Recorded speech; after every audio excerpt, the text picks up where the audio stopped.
A puppy mill busted. More than 40 dogs arrived at the Kentucky Humane Society in Louisville tonight after they were rescued in Pulaski County, Kentucky. They were caged in filth, some living outside the Arctic air with little shelter for them, many in desperate need of medical care, and now they are receiving treatment. 1111's Karma Dickerson has more on the animal rescue.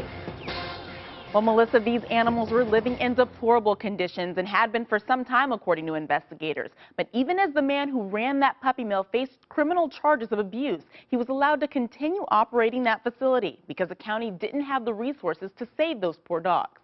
That is, until today. They didn't have adequate shelter from the cold weather.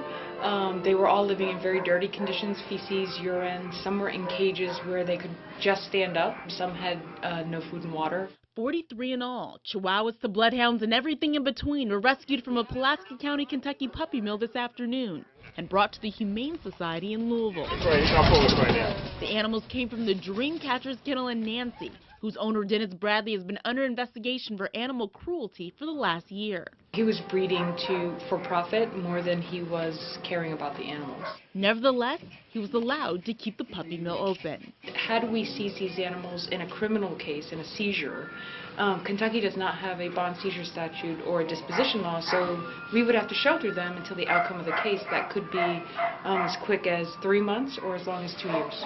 Something neither the Humane Society nor Pulaski County could afford. That is, until the American Society for the Prevention of Cruelty to Animals offered to help.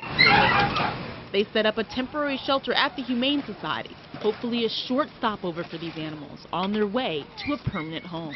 When the time comes, we'd like the community to step forward and offer a home for some of these pets. And if you can't do that, if your home is already full, think about giving donations in kind, food, toys, treats, that type of thing.